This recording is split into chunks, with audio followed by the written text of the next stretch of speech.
Dahsyatnya ini PT Era Media Sejahtera atau Space ini adalah lahir 2021. Go public 2023 ya Pak Victor? Nah, kita kan bicara secara rasio keuntungan. Iya. Nah, andai kata ini milik sendiri, cuan ikinya lebih gede. Cuan ikinya lebih gede. Saya bicara Jabodetabek, Oke. itu tuh transportasi yang cukup masif, 1-1 juta per hari, udah mencakup area Pulau Jawa, walaupun coba teriakan dengan bar dari 1-100 gitu ya. Wah! Nah, itu yang kita sematkan teknologi AI di situ. McD, Oke. dekat stasiun itu kita tahu titiknya di mana saja. Dua stasiun menuju stasiun akhir, Oke. itu akan muncul iklannya. Jadi kita performance base. Performance based. Nah, film advertising. Cukup berani. Berani karena kita ngelihat track record tahun 2024. 150 juta tiket. Saya ada satu tanaman value company kita, itu ada 4. Apa itu? Yang pertama adalah own it like a founder.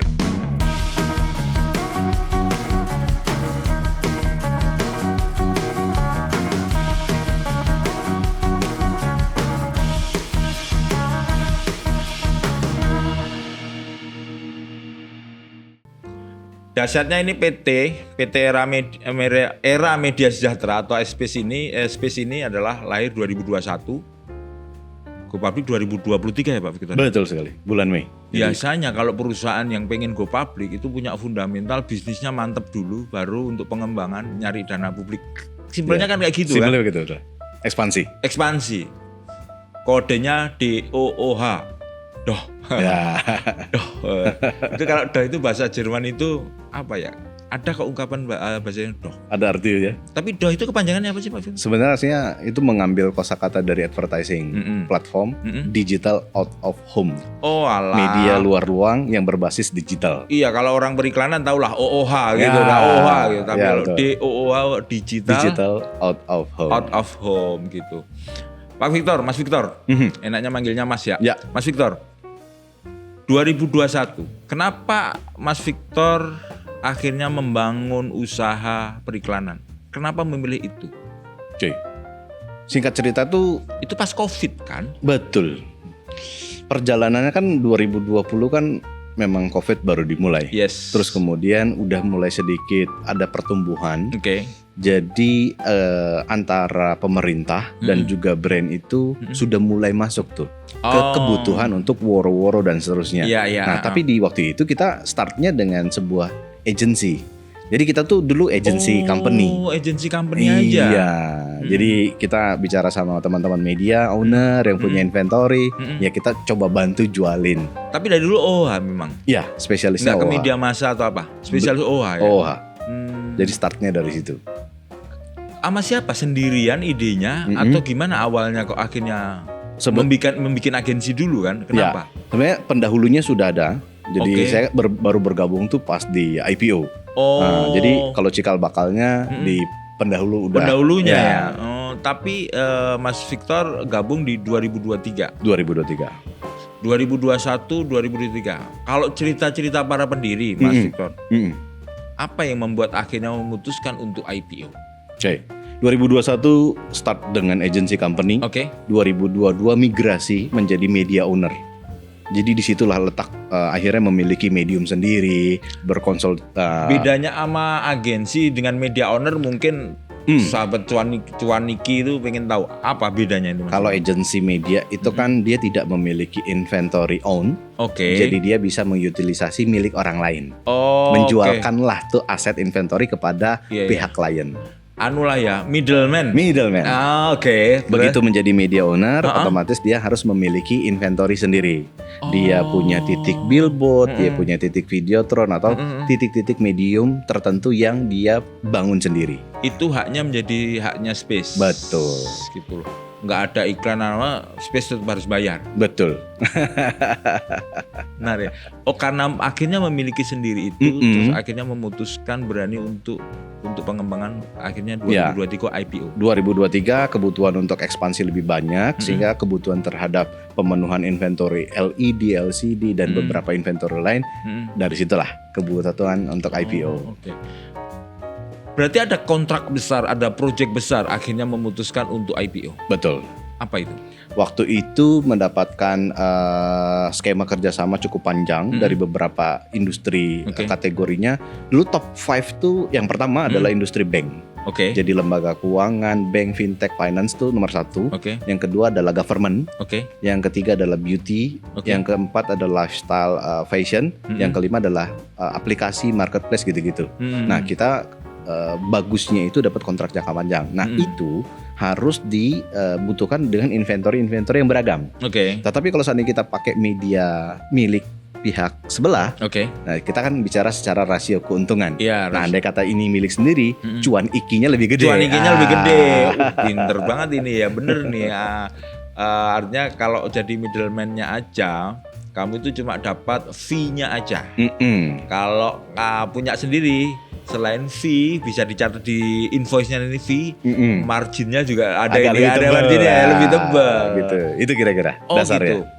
Ini bagi teman-teman yang mungkin nyari iklan itu tadi udah disebutin. Yang pertama banking dan fintech, government. Terus apa lagi? Ada beauty, health and care, fashion, sama aplikasi marketplace. Marketplace itu diincar itu. Mereka butuh pasang iklan. Waktu itu sama siapa? Government atau siapa?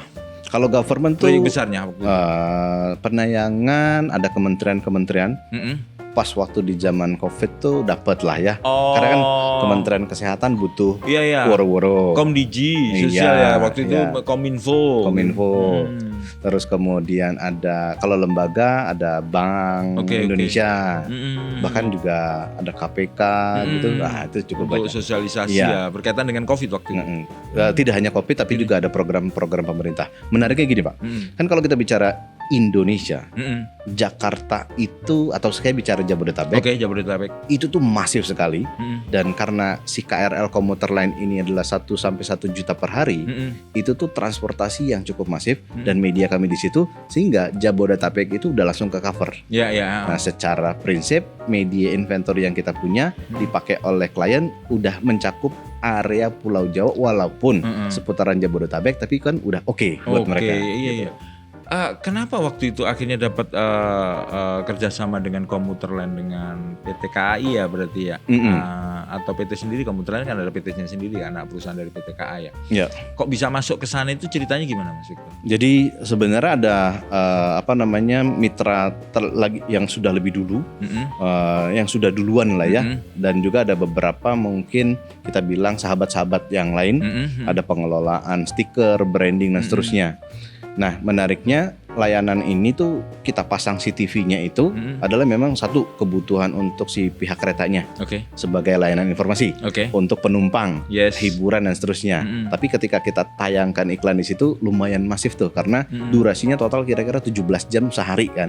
Nah itu kita bisa full tuh iklan di situ. Nah dasarnya tuh sebenarnya kita melihat gara-gara potensial dari penumpangnya yang cukup banyak. Dasarnya itu ya. Dulu itu kalau saya sempat jadi anak kereta juga sebelum pandemi ya, akhirnya udah nggak jadi anak kereta juga. Itu suka lihat memang. Itu yang di tengah-tengah gitu itu Mas. Iya. Gitu. Ya, tapi memang nggak semua gerbong tuh ada TV-nya. Benar. Jadi ada yang masih pakai stiker dipajang di tengah atau ada hand grip yang dipegang pakai tangan. Itu yang ngelola space juga. Tidak hanya space, ada mitra-mitra lain yang diizinkan untuk bisa kelola itu juga. Jadi terbuka secara ya. Berarti space hanya megang apanya aja? TV-nya aja. Kalau di stasiun juga TV-nya juga? Di stasiun tidak ada TV-nya. Tidak ada TV-nya? Kita nggak punya. Tapi kita punya namanya Wi-Fi gratis advertising. Menarik ini ternyata ngelola Wi-Fi-nya juga. Kalau jadi Wi-Fi-nya ngadat-ngadat dan semuanya. Nah ini dia orangnya. Ini orangnya.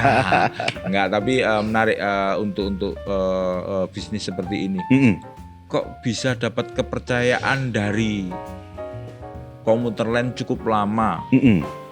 Ada orang dalam yang kerjasama gimana? Sebenarnya prinsipnya kan memberikan benefit satu sama lain.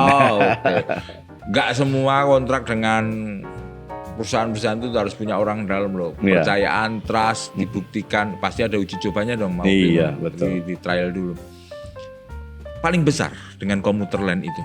Kalau secara inventory tidak paling besar. Tetapi mungkin secara pendapatan ya cukup menjadi backbone-nya dari yang kita. space ya. Ya. Gitu ya.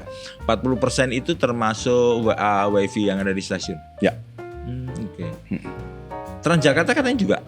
Transjakarta tuh hanya di bagian haltenya aja. Oh, haltenya aja. Ya, haltenya terus mungkin ya kalau semua halte yang dari Jabodetabek. Enggak, kita punya 10 yang the tapi best Tamrin traffic. Sudirman. Ya, the best traffic lah ya. 10, tapi kalau untuk nge-brandingin bisnya, nah itu juga kita bisa. Oh gitu. Ya, tidak hanya kita sih, ada beberapa teman-teman yang lain juga bisa. Kalau industri ini, saya kebetulan dulu kalau terjun di media massa, banyak banget kan agensi-agensi. Betul. Terus akhirnya memutuskan berani memiliki medium sendiri itu. Emang semua agensi akhirnya mengarah ke sana atau masih pakai pola yang lama, Mas? Sebenarnya major masih di pola yang lama. Kenapa? Karena saya rasa mungkin Pak Jaka juga satu paham bahwa ada satu yang mereka memahami, satu creativity, yang kedua adalah konten, yang ketiga metrik. Nah, semakin banyak teman-teman agensi ngulik dengan 3 hal ini, itu berarti kan dia eksponensial untuk memberikan inovasi kepada brand. Nah, jago-jagonya teman-teman agensi itu di sininya nih, secara creativity, proses thinkingnya, terus kemudian medium yang akan digunakan adalah apa saja, dan kontennya secara metrik dan ukurannya apa. Nah, inilah yang dijual ke teman-teman brand atau klien. Nah, tinggal nasib kita nih sebagai media owner, kepilih nggak nih sama teman-teman agensi, mediumnya dipakai atau enggak? Itu masih saat ini masih seperti itu. Berarti belum terlalu banyak yang model bisnis seperti ini. Beberapa aja. Kapitalnya juga gede sih ya, Mas ya. Ya, harus lumayan menggelontorkan ya dengan beberapa jenis kontrak tertentu. Tapi kalau aku punya misalnya ngelola komuter lain, memang pilih kayak gitu daripada riweh aku juga bikin divisi sendiri kan. Mending setahun lo berani bayar berapa, kira-kira kan kayak gitu. Ini model-model bisnis yang asik gitu loh.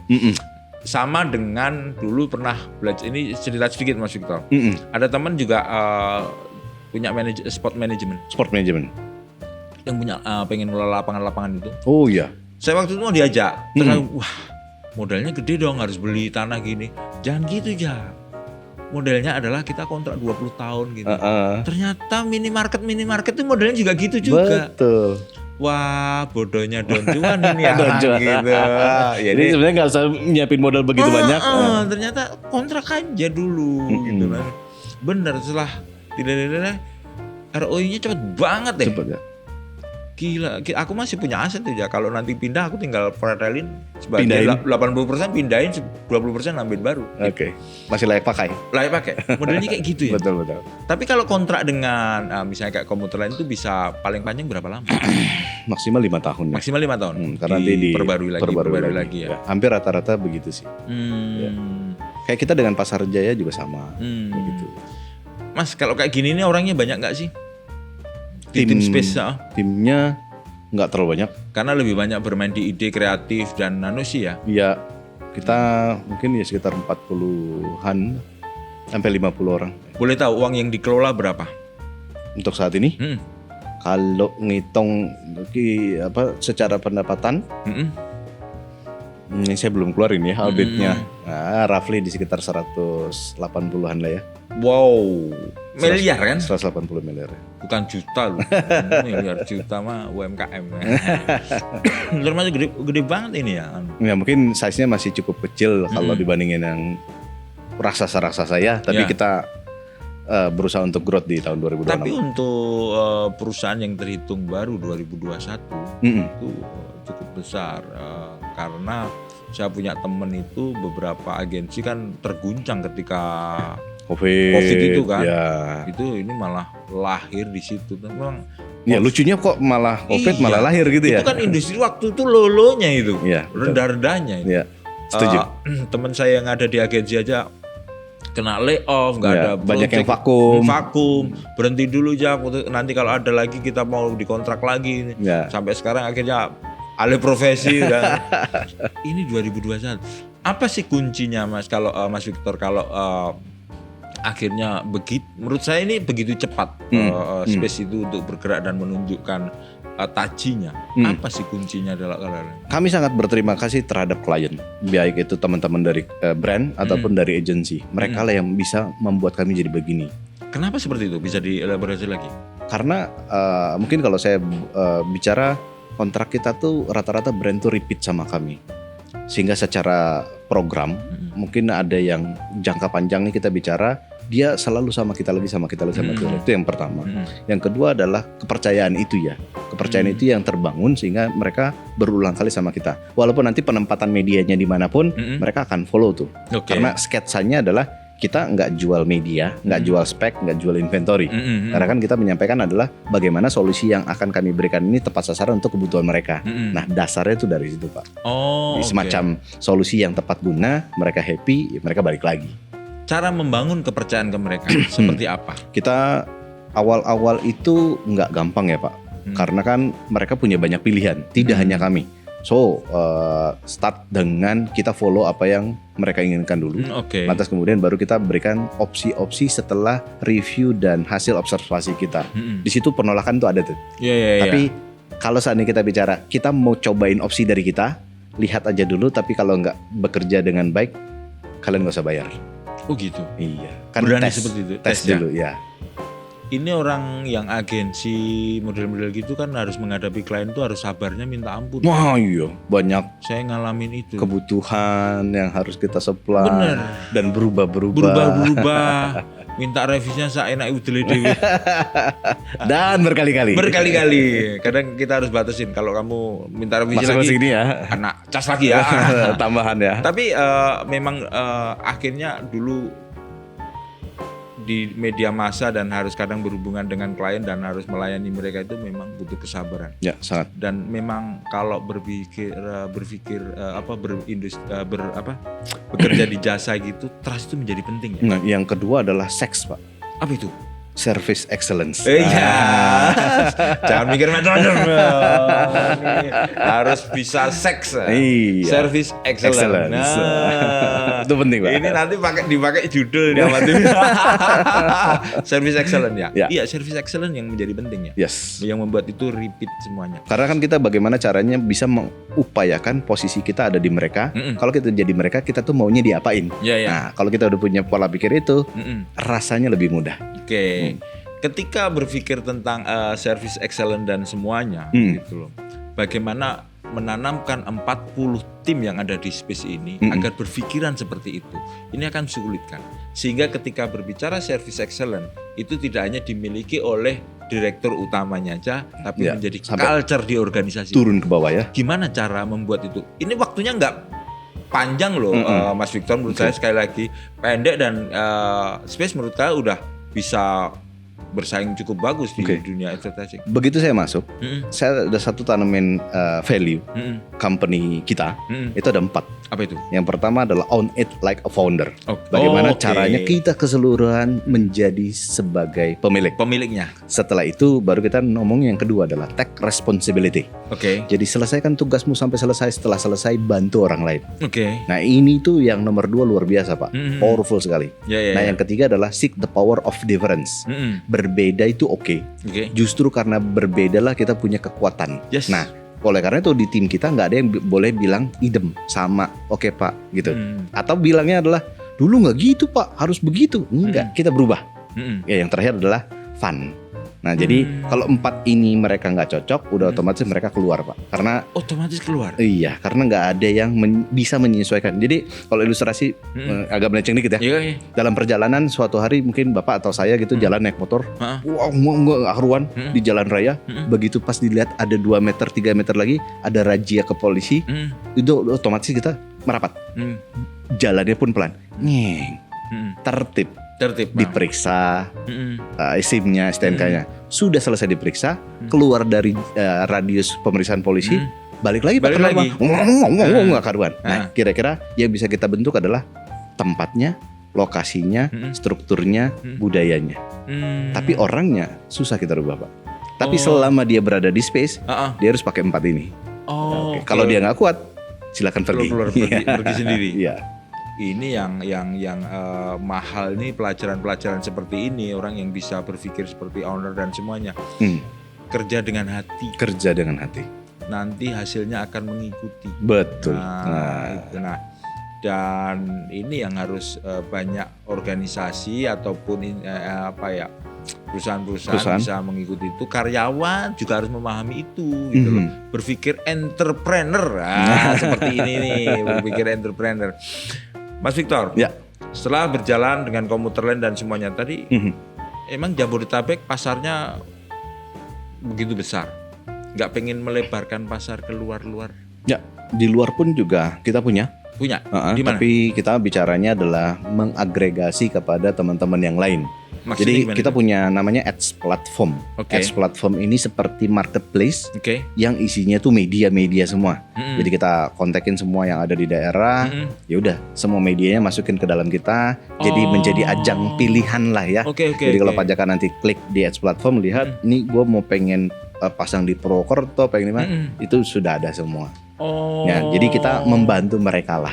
Dengan kemampuan kita punya banyak pendekatan sama teman-teman klien, distribusinya bisa ke daerah melalui kawan-kawan tadi.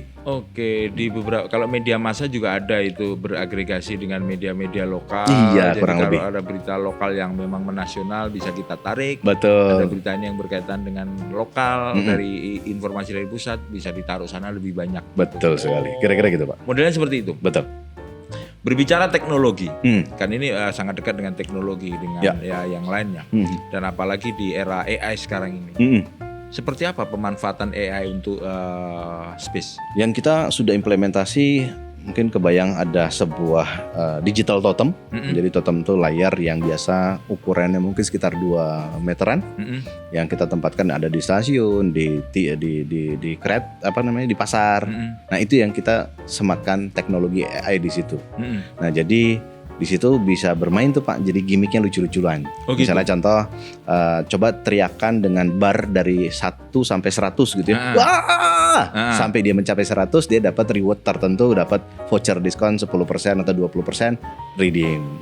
Jadi challenge-nya, interaktifnya di situ. Nah jadi AI-nya ini nanti juga akan bisa membantu. Sebenarnya kita dulu tuh nggak bilangnya itu AI. Jadi machine learning yang memang kita provide untuk melihat peta yang ada di pasar tuh kayak apa, stasiun kayak apa, dan di tempat terminal kayak apa. Nah sehingga salah satunya tadi ya, yang teriak terus, atau mungkin ini ada satu layar, tangannya gerak-gerak, terus ngambil kotak dipindahin ke dalam kotak sampah, tinggal gerakin, celuk, nah bisa. Nah itu juga salah satu dapat reward. Jadi gamifikasi interaktif campaign yang kita bilang. Kenapa harus ada seperti itu? Karena nggak gampang Pak untuk mendistract orang lagi lalu lalang di pasar dipaksa untuk melihat layar. Kalau tidak ada offering menarik, kalau tidak ada hal yang lucu-lucuan, rasa-rasanya saya pun juga nggak pengen tuh mantengin layarnya apa ya gitu. Nah sehingga ada unsur keterpaksaan yang akhirnya dia mau datang, dia mau bermain dan mendapatkan sesuatu. Nah, ketika dia lucu dan happy, orang-orang di belakangnya ini apa ya ini Pak, akhirnya mata menuju ke layar tersebut tanpa harus kita paksa kembali. Nah, sehingga impression, traffic dan seterusnya terjadilah di situ. AI itu bisa ngukur impression juga di situ langsung.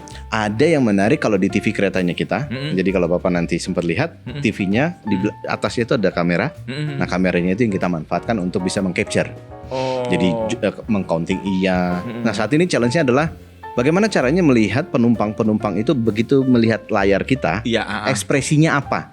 Ketika lihat, oh ternyata lucu, senyum. Atau mungkin dia memang lagi cemberut karena ada masalah di kantor gitu ya. Nah, seterusnya itu yang lagi kita analisa Pak. Karena nggak gampang Pak. Tapi kalau misalnya ngomong di kereta dan semuanya tahu bahwa itu impresinya aktif atau cuma ngelirik aja, itu kedetek Kak? Itu kita lihat ya. Cuma ada rasio errornya adalah ketika terlalu padat.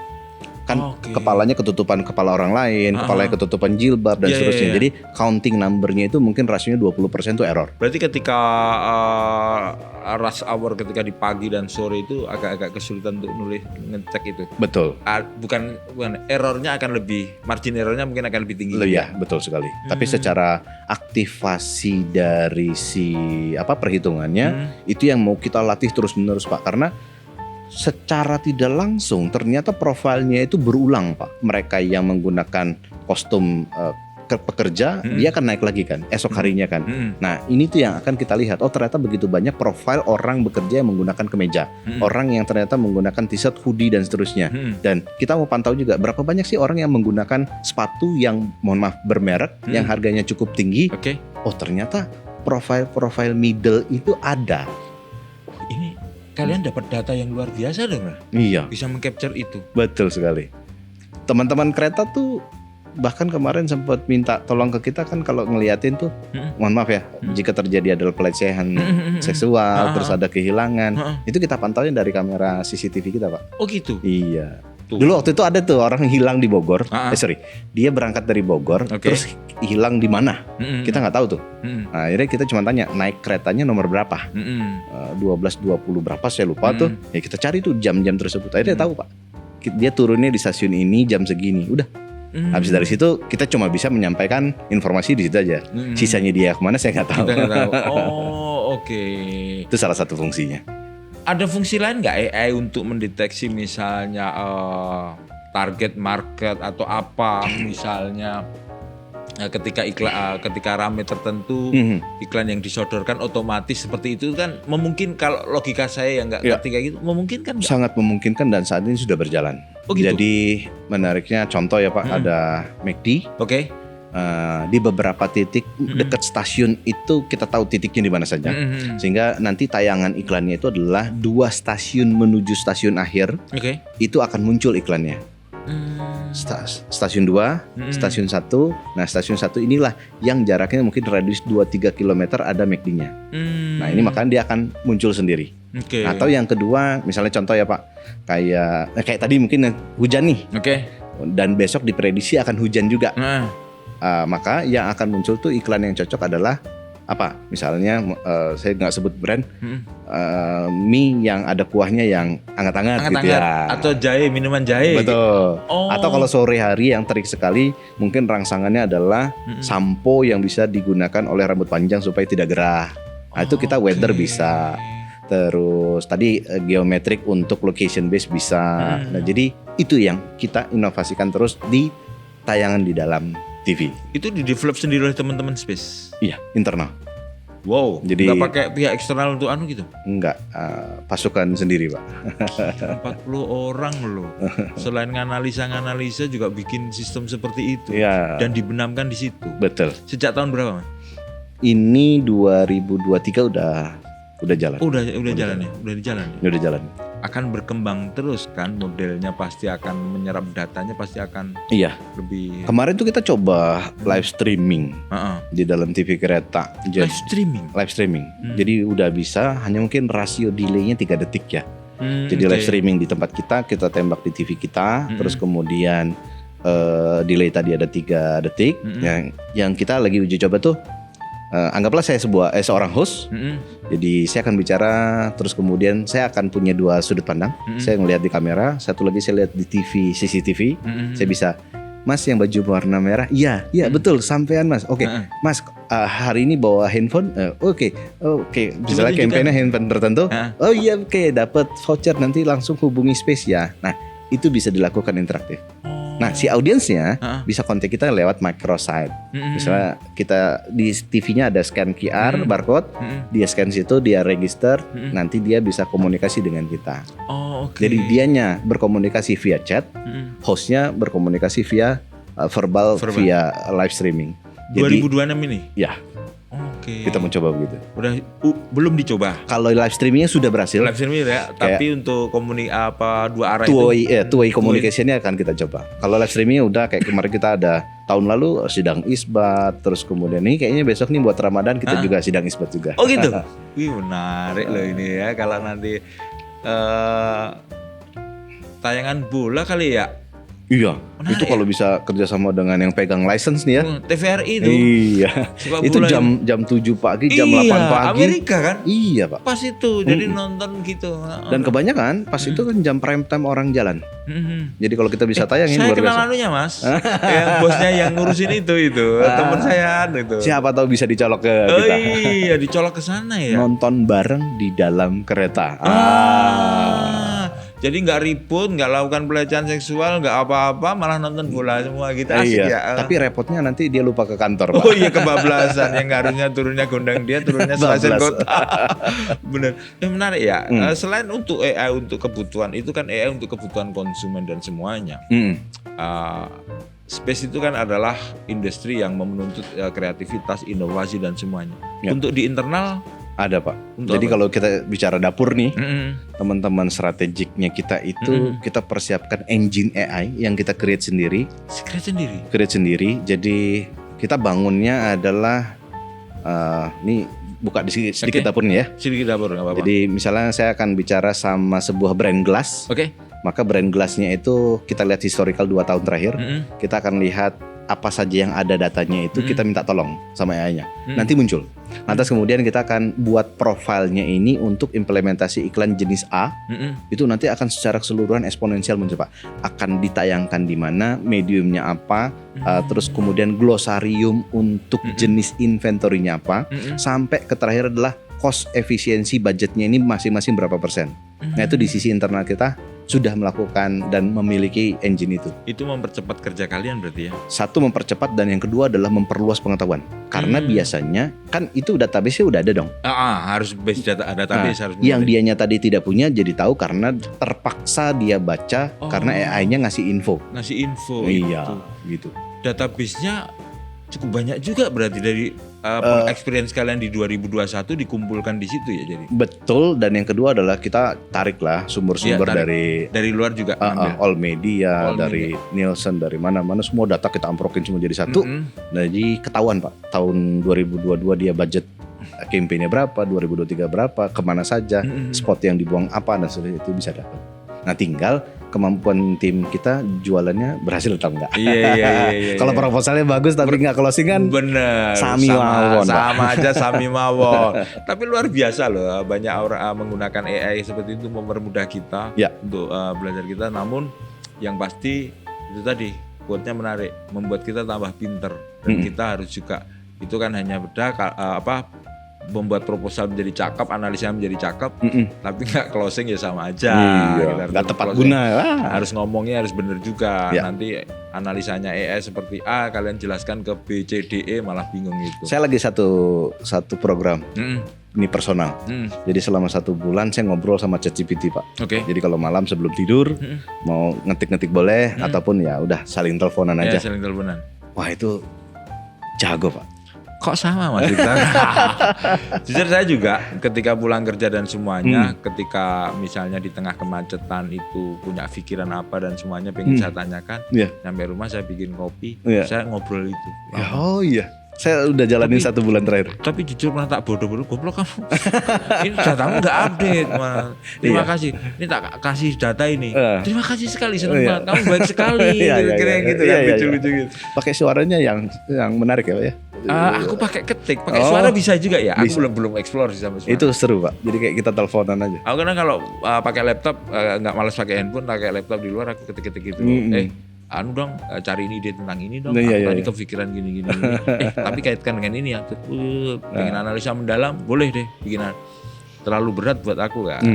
Jadi dia improve ya. Dia akan tahu tuh profilnya Pak Jaka tuh apa dan pembahasan sebelum-sebelumnya dia tarik lagi dia jago, Pak. Dia tarik sampai ke personal. Kamu bikinin yang ini untuk mediamu gini lah. Kalau udah nyebut media, aku udah bisa nyebutin gaya tulisan di mediamu gitu. Menarik. Industrinya saat ini masih tetap menjanjikan. Yes. Asal mau berubah, tapi dengan gaya yang lama, agensi apapun periklanan yang lama dengan cara seperti itu, atau harus improve seperti yang dilakukan oleh Space? Menurut saya rasa ke depan inovasinya harus lebih daripada ini, Pak. Karena ini juga akan tertinggal. Karena kebutuhan udah terus meningkat, karena berujung harus ke konversi kan. Siapapun brand dan kliennya ujung-ujung kan duit juga kan. Transaksi, conversion, leads dan seterusnya. Itu yang harus kita jawab. Kalau kita nggak bisa sampai sana, saya rasa kita juga akan ditinggalin sih, Pak. Termasuk AI ini adalah salah satu yang menjadi tools untuk salah satu tools. Nanti ke depan kita nggak tahu apa lagi yang harus menyesuaikan. Tapi Mas Victor, 2025 kan sebenarnya ekonomi itu tidak terlalu baik-baik aja kan. Betul. Daya beli rendah, banyak brand menahan diri untuk ekspansi dan semuanya. Kondisi tahun ekonomi 2025 itu memengaruhi nggak industri periklanan seperti itu? Ada 2 dampak sih. Yang pertama memang karena banyak sekali teman-teman klien itu ikat pinggangnya dikencengin. Oke. Terus di internal ya? Ya, di merekanya. Nah itu yang justru kita kesulitan waktu itu Pak. Karena kita nggak tahu ini celahnya dari mana, karena mereka udah state bahwa memang porsi kami kurangin gitu. Ya. Terus yang kedua adalah dampak positifnya adalah dari pemerintah juga kan memberikan insentif sebenarnya dari secara rasio suku bunganya diperendah, pemberian kucuran dana juga dipermudah. Nah, ketika itu didapatkan oleh perusahaan-perusahaan, otomatis cost-nya yang dia harus keluarkan meningkat. Dia dapat loan, dapat kemudahan, suku bunga turun, terus dia bisa spending iklan untuk naikin penjualan. Saya rasa 2 hal ini dampaknya ke kita, tinggal kita tahu caranya aja. Kalau Mas Victor melihat karena dunia periklanan itu sangat relate dengan kondisi ekonomi kan? Iya, dan juga kebijakan kan, government policy kan. Ya. Tahun 2026, kalau Mas Victor melihat seperti apa forecast-nya? Saya rasa industri di kami itu adalah klien government itu udah pasti tetap masih sama Pak. Karena kan dulu awal tahun 2025 dibatasi, 2026 kurang lebih sama. Bahkan dulu 2025 itu most likely kayak dipangkas 60%. Benar. Gimana 1 tahun 40% bisa mengcover semua, itu nggak bisa saya rasa. Nah tahun ini pun juga kurang lebih sama Pak.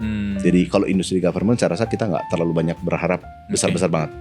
Nah apa yang terjadi 2026 saya rasa ini masuknya melebarnya ke industri beauty Pak. Beauty, health and care. Ini pertumbuhannya signifikan sekali dan harga jualnya affordable. Oh gitu ya. Market itu user atau customer di seluruh Indonesia entah kenapa tuh keranjingan untuk membeli produk-produk industri yang kategorinya adalah beauty untuk mempercantik diri. Nggak cowok nggak cewek sama aja. Jadi kalau bisa dilihat ya data statistik penjualan beauty di marketplace yang warna kuning, yang warna hitam, yang warna hijau itu tinggi sekali. Nah, udah otomatis mereka butuh sentuhan dari media juga untuk membantu. Beauty tadi nomor 3 ya kira-kira di setelah bank, fintech, di kami ya. Di space ya. Tapi relate kok Mas. Ini kalau Mas Victor pasti berdasarkan dari kacamata bisnis, forecast dan semuanya. Kami tahun lalu itu mencoba kedatangan tamu dari orang yang astrologi. Dia itu narasumber itu menjelaskan tentang posisi bintang, rasi bintang dan semuanya. Terus dia bisa meramalkan ya, memproyeksikan bisnis apa yang di 2026. Wellness Mas, bener. Oh, oke. Itu tarot kemarin juga gitu. Iya, tarot juga gitu ya. Tarot juga gitu loh. Hampir sama semua. Budiwin yang itu juga gitu juga. Wellness. Kecantikan, orang yang pengen mempercantik tubuhnya baik dengan kesehatan, kecantikan itu bagus gitu loh. Iya. Terus banyak yang menyarankan silakan kalau pengen usaha tentang itu gitu loh. Kebetulan sekali. Pas ya berarti ya. Di minggu depan ada satu rekan saya, dia mau luncurin satu bisnisnya, fokusnya di wellness. Wah. Nah menariknya, saya datang ke tempat dia, saya dengan kondisi perut saya begini gitu ya, saya lihat di tempatnya dia, itu ada perubahan dari perut yang seperti ini menjadi six pack. Saya bilang, kamu bisa? Dalam waktu berapa? 2 minggu. Diapain itu? Nah tentunya ada treatment khusus. Ya? Oh. Masa saya bilang bisa begini? Iya.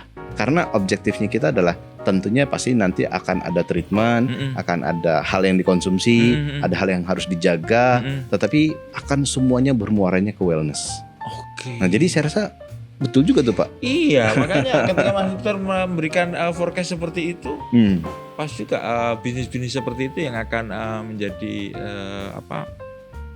fokus di 2026 dan menjadi cuan gede. Dengar-dengar main di film juga. Seperti apakah Space? Kita mensupport industri film lah. Oh, gitu. 2025 itu 2024 awalnya kita nggak sengaja ketemu sama teman-teman produser, ada acaranya JAF Market di Yogyakarta. Oke. Dari situ kita roll out dan ternyata 2025 kita cukup bagus. Ada total 35 judul film yang sama kita. Film pendek atau film layar lebar yang ya. Jadi kita ceritanya itulah nawarinnya konsepnya bukan iklan di kita, enggak. Oke. Jadi Pak Jaka anggaplah sebuah production house. Saya datang, saya mau investasi ke Bapak dengan cost marketingnya saya yang ambil alih. Oke. Tetapi bayarnya nggak usah dipikirin, bayarnya nanti tergantung jumlah penonton. Jadi campaign-nya lewat kita. Kita provide dulu ilustrasinya, anggaplah nilainya 1 miliar. Dalam 1 miliar itu kita sebar di inventory-nya kita. Nanti tayang dong di studio SS1 di mana-mana gitu. Nanti kita akan ambil hanya penonton yang di Jabodetabek. Karena inventory kita cuma Jabodetabek. Di luar Jabodetabek jumlah penontonnya nggak kita hitung. Nanti kita percaya sama film lapor sama kita. Victor, film kami 400.000 penonton Jabodetabek ya. Nanti dia bayar sama kita ya sesuai itu. Jadi tiringnya kurang lebih kalau 1 miliar itu maksimal dia bayar ke kita 500 juta doang. Oh gitu. Kalau dia gagal, kita pun juga dapatnya kecil sekali. Tapi kalau dia berhasil ya wajar kalau dia kasih kita gede. Jadi kita performance base. Nah, film advertising. Cukup berani. Berani karena kita ngelihat track record tahun 2024. 150 juta tiket terjual selama 1 tahun dengan total 76 film. 76 judul film. Ya. Indonesia semua itu. Indonesia semua. Kita ngomong Indonesia doang. Iya. Termasuk film horor, film komedi yang karena basisnya 150 juta penonton ini artinya 2025 kita ngelihat kurang lebih harusnya mirip. Iya. Nah, tinggal kita menemukan production house yang ceritanya kira-kira antara komedi, drama, horor. Udah ini aja, Pak. Iya. Kalau kita invest harusnya nggak akan flop gitu. Dan aku nggak ngeluarin duit sama sekali. Nanti kalau sudah berapa, lu baru bayar deh. Sesuai yang nonton itu aja deh. Betul sekali. Buat mereka nggak ada ruginya, Pak. Terus kemudian aktivitasnya mereka jalan sama mitra-mitranya. Ya saya cuma numpang di tengah-tengah terus saya bantuin. Kira-kira gitu.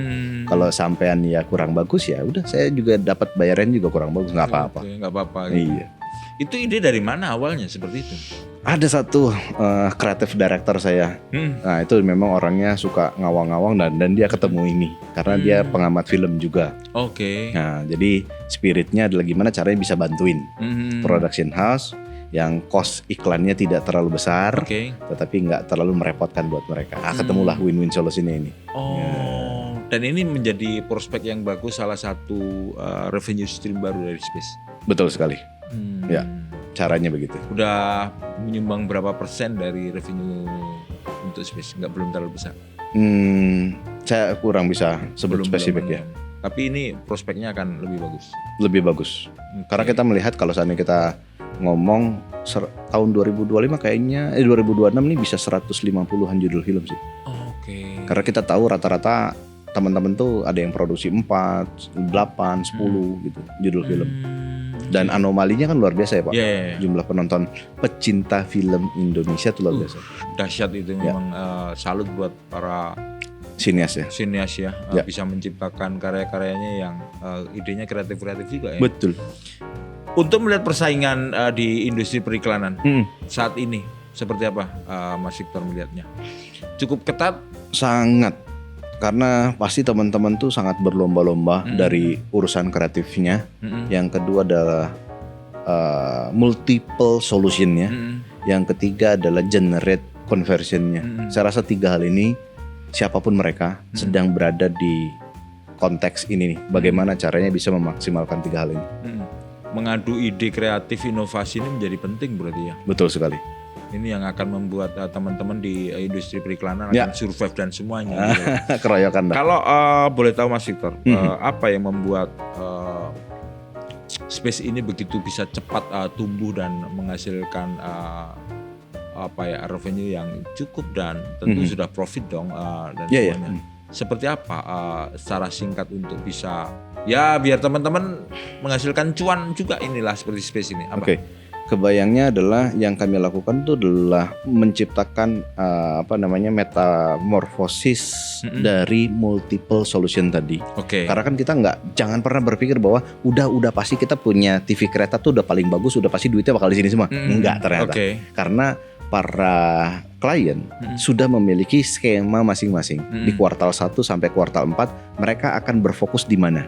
Jadi kita yang harus mendigest bahwa kalau kita jadi mereka, kita kan kemana saja sih, industri FMCG bagaimana, industri fashion bagaimana, dan masing-masing kategori itu seperti apa. Nah di sisi kami ada tim-tim khusus yang dipakemkan untuk menganalisa masing-masing industri, Pak.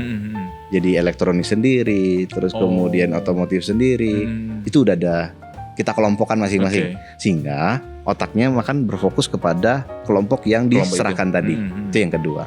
Yang ketiga, yang kita selalu berikan adalah kita tidak cuma kasih spek inventory, tapi kita ngomong gimana caranya, kalau boleh nggak kami yang kasih skenario dan solusinya itu dari kita dulu. Karena kita punya kekuatan untuk tadi, Pak. Anggaplah Bapak nanya, Mas Victor, saya butuh responden untuk bisa cari tahu nih surveinya real time, bisa nggak? Nah, kami bisa lakukan itu di komponen WiFi gratis. Kami ubah menjadi sebuah pertanyaan. Nah, ketika dapat pertanyaan itu, pertanyaannya bisa kita analisa, analisanya bisa kita kasih ke brand. Itu salah satu untuk brand jadi tahu dia mau ngapain. Nah, sehingga analisa itu kita bangun. Nah, jadi kalau bicara apa yang menjadi faktor penunjang terbesarnya Space untuk bisa bertumbuh, saya rasa kekuatan tim tuh yang tadi berdasarkan on it like the founder tuh 4 hal itu yang paling nomor 1 sih, Pak. Dan jangan lupa seks ya. Service excellence. Siapa yang sudah seks hari ini? Memberikan seks hari ini, service excellence. Ini nanti ditit gitu enggak kan? Kalau di YouTube enggak, kalau di TV gede iya gitu. Nanti kalau ditayangkan di TV tit gitu loh. Betul. Luar biasa ngobrol dengan Mas Victor. Banyak hal-hal yang bisa membuat cuan buat kita. Mas Victor, thank you atas kehadirannya. Semoga bisa menginspirasi teman-teman sobat cuan untuk bisa mendapatkan cuan-cuan terus. Tapi ingat, yang paling penting adalah value itu tadi. Banyak value tadi, ada 4 hal yang harus dijelaskan oleh Mas Victor. Dan yang pasti penting, yang menarik menggelitik buat saya adalah ketika berbicara di dunia services, seks itu menjadi penting karena service excellence itu adalah yang nomor 1. Karena dengan service excellence yang bagus, kalian akan mendapatkan cuan yang mengalir. Yang pasti jangan ngomong cuan tanpa don cuan. Mas Victor, thank you. Thank you very much.